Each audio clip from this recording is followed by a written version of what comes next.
অনেকদিন ধরে তোমায় চিঠি লিখব ভাবছিলাম, কিন্তু কিছুতেই আর হয়ে উঠছিল না। আজ কোনো একটা ঘটনার নিরিখে তোমায় চিঠি লিখতে বসলাম। ছেলেবেলায় আমাদের দোতলার ড্রয়িং রুমে তোমার ছবি, জন্মদিনে পেতাম বই, সেখানেও তুমি। বাবার গল্পে তোমারই বীরত্ব, দেখতে দেখতে শুনতে শুনতে ক্রমে আমিও তোমার ভক্ত। বাবা বলতেন ইন্ডিয়ার আরেকজন নেতাজির দরকার ছিল, মা গাইতেন বীর সুভাষের মহান দেশ। দাদু বলতেন ছেলেটাকে ওরা শেষ করে দিল। আমার চোখে তখন আঁচলের খোঁজ। এসবের মধ্যে বড় হওয়া আমিও কেমন যেন একটা ঘোরের মধ্যে থাকতাম। ভাবতাম পারতে, তুমি সব পারতে যদি আর একবার আমাদের মধ্যে তোমায় পেতাম। আজ উত্তর চল্লিশে আমার একই ঘোর।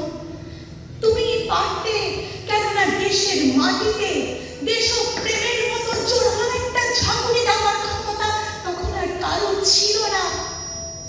এখন আছে কি জানো? তোমার হারিয়ে যাওয়ার পর দেশে কত কমিশন বসেছে। ভারতের পূর্ব থেকে পশ্চিম, উত্তর থেকে দক্ষিণে কোন পীর, কোন সন্ত, কোন দয়ালু বৃদ্ধকে দেখে ভুল করেছে সবাই। ছুটে গেছে শুধু তুমি মনে করে, কিন্তু ফিরেছে মাথা নেড়ে। তবু তোমাকে পাওয়ার আশায় বুক বেঁধেছে।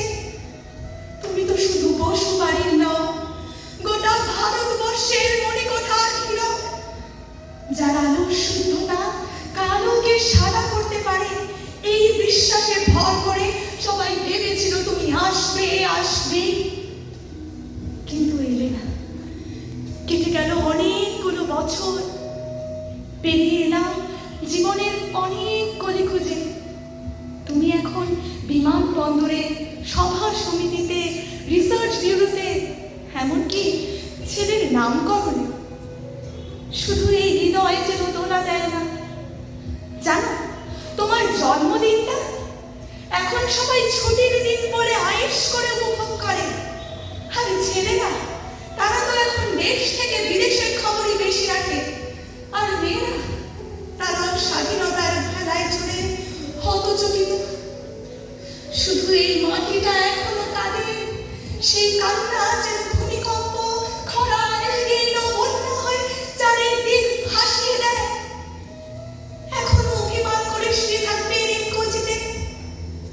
আজ যখন ঘাড়ের উপর AK-47 এর নিঃশ্বাস, রক্তের হরিধারা, ধর্মের জিগিরে, তখন শোনাম সেই আওয়াজ, আমি সুভাষ বলছি।